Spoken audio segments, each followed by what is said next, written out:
Shalom, shalom, Israel. First and foremost, I want to give all honor, glory, and praise unto YAHAWAH, BA'Hashem, YAHAWASHI, BA'Hashem, RICANS, double honors to the elders and apostles, great millstone, and shalom to my YAHAWAH who are diligently waiting to be delivered from this final captivity. This is Brother Kawakub coming at you with another lesson.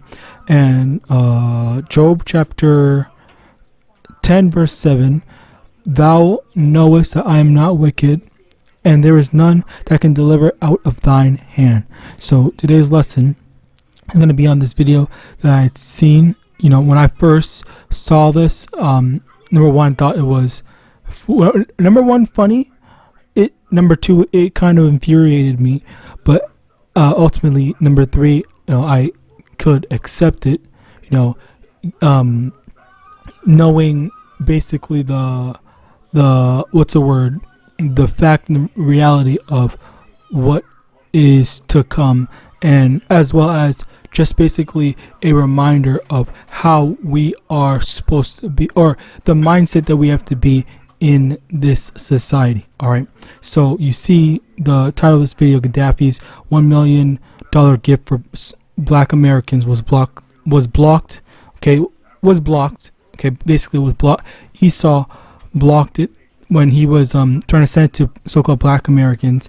And yeah, technically on a carnal scale, Esau blocked it. He said, oh no, this, that, and the third. I forgot what the reason why, but again, like this is the type of stuff that is, it is funny.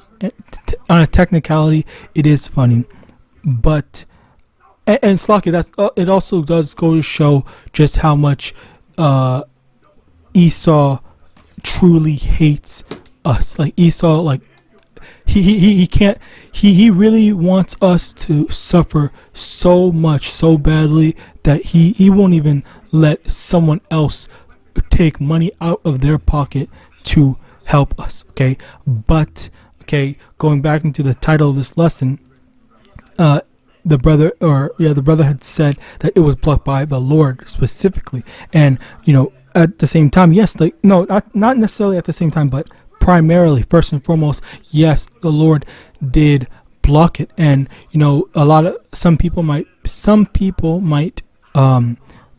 view this as like, no, that's impossible. Like there's no way that the Lord would stop something that is good from happening and stuff like that, when in actuality, that is basically what happened. Okay, good, it is, and it's like it is a good and bad thing in the sense of, we would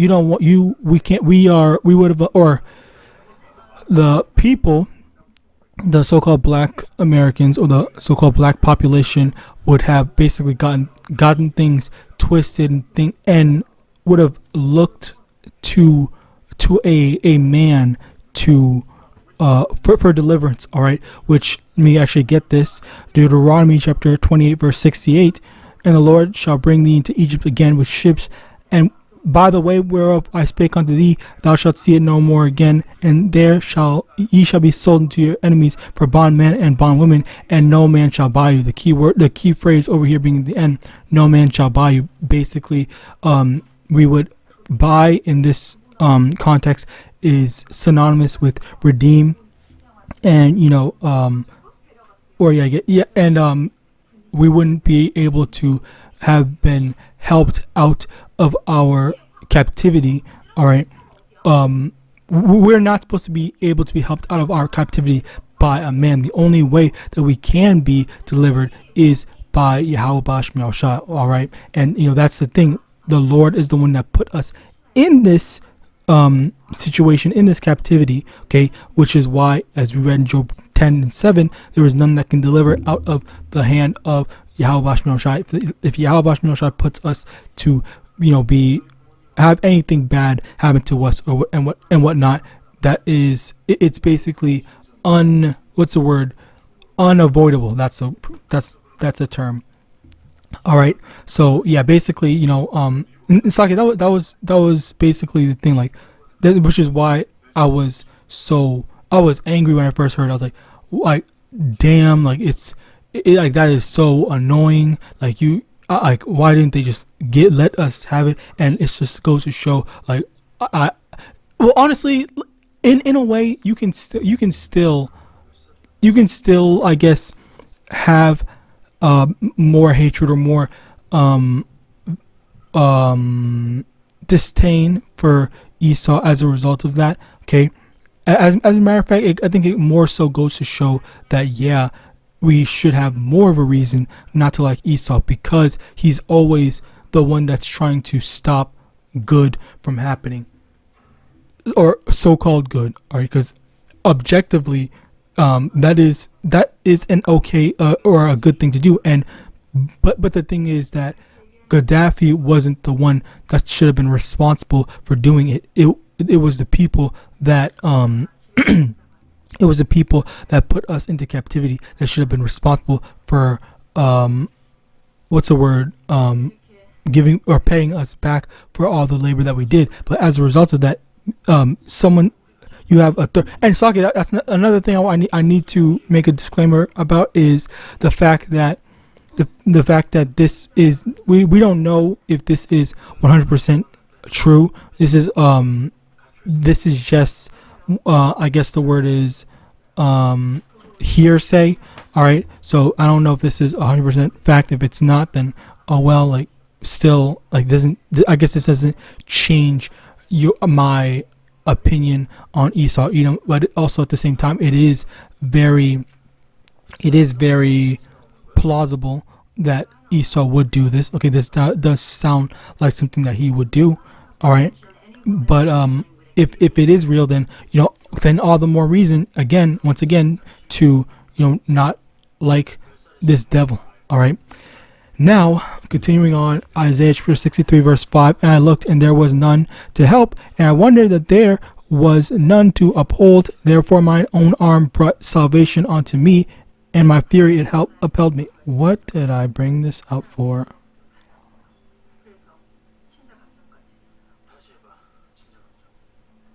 Slakia, that was a mistake. I didn't mean to bring that. Deuteronomy chapter 28 verse 44. He shall lend to thee, and thou shalt not lend to him. He shall be the head, and thou shalt be the tail. All right, and this is the prophecy and the curses that YAHAWAH had put on us for our wickedness, and as a result of that, there's no way that the Lord was gonna let some random non-Israelite or whatever he was. I don't know what he was actually. I don't know what Gaddafi was, but he wasn't gonna let someone basically deliver Israel when Yahawashi is supposed to be the one that delivers Israel. Yahawashi is prophesied to come and help us out of our predicament, and that's another thing where we have to borrow money from them. We don't have our own wealth. We don't have our own stuff. We always have to go to Esau for our food, for money, for jobs, for all that stuff, because he is the one that owns everything, and we don't own anything. We are just the slaves on his plantation. All right. In addition to that, Baruch chapter 3 verse 8, behold, we are yet this day in our captivity, where thou hast scattered us for a reproach and a curse, and to be subject to payments according to all the iniquities of our fathers, which depart from the Lord our power. Okay. So yeah, basically we are subject to payments. You got just multiple bills, like car insurance, life insurance, water bill, electric bill, mortgage, all these different stuff. Basically, you get it. I'm not gonna keep on listing stuff out. All right, because shit, I would still probably miss multiple different things off the top of my head.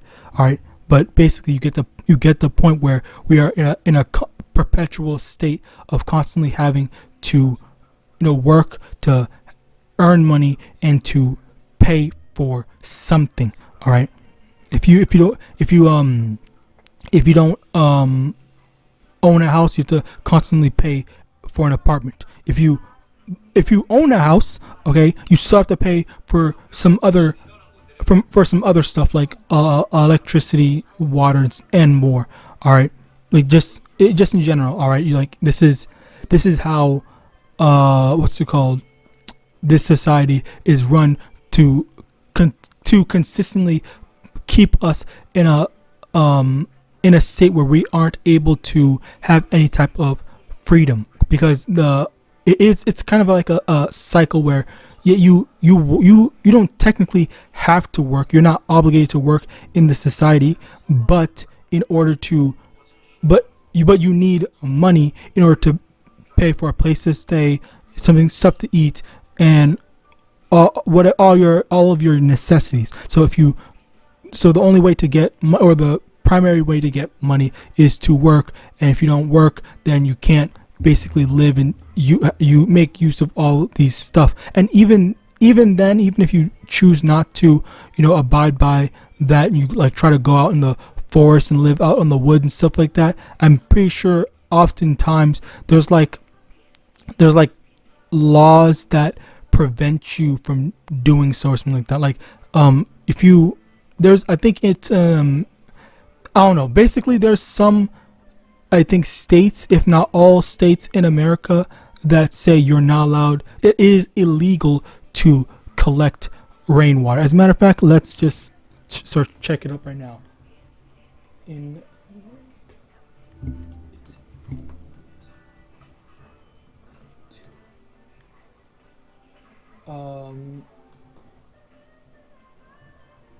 Right there, okay. It was an autocorrect. Rainwater collection is not federally illegal in the United States, but some states have restrictions. Okay, so never mind. It's not. Well, I guess it's not explicitly illegal, but they have restrictions. Let's see. They don't say what the restrictions are, but I definitely did hear that it was illegal to collect rainwater.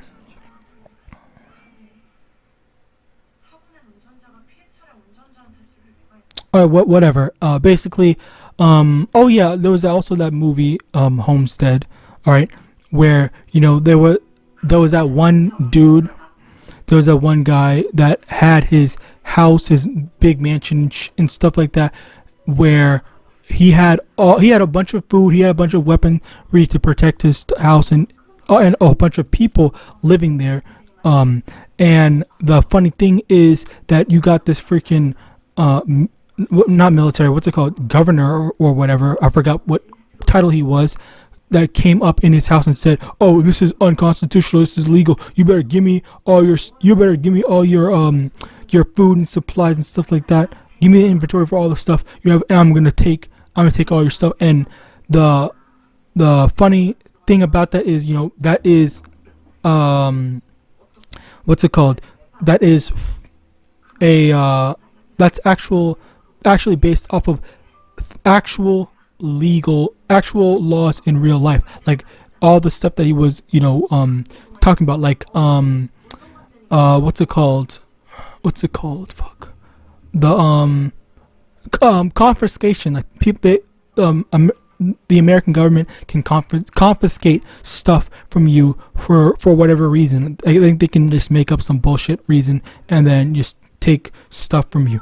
All right, like these are the things that Esau, basically made okay and permissible in his kingdom. And again, like this is just the perpetuality of Esau always wanting to put his foot on our necks, as well as to exert his power over us. All right, because even when things don't make sense, or just things are not fair, or when someone else tries to do something, like, also I think it's illegal. I think it's like borderline illegal. It's not technically illegal to be homeless, but it is illegal for a homeless person, for you to feed homeless people in some areas. It's illegal for you. It's illegal for you to be homeless and just stay in certain areas and stuff like that. Like this, they restrict it so much to the point where it's basically illegal to be homeless. All right, so this is the this is, and Saki, that's another thing about that, is how all of their laws, they set up their laws to basically, and as well as their economy, for things to push you to being homeless, but yet they still want to restrict you if you when you're put in that position, in that situation, by them. All right. So with that, I pray this lesson was edifying. I want to give all honor, glory, and praise unto YAHAWAH, Hashem, Yahawashi, Hashem, Kakwadash. Double honors to the elders and apostles, great millstone, Abad Babal, and Shalom. And link to this will be in the description.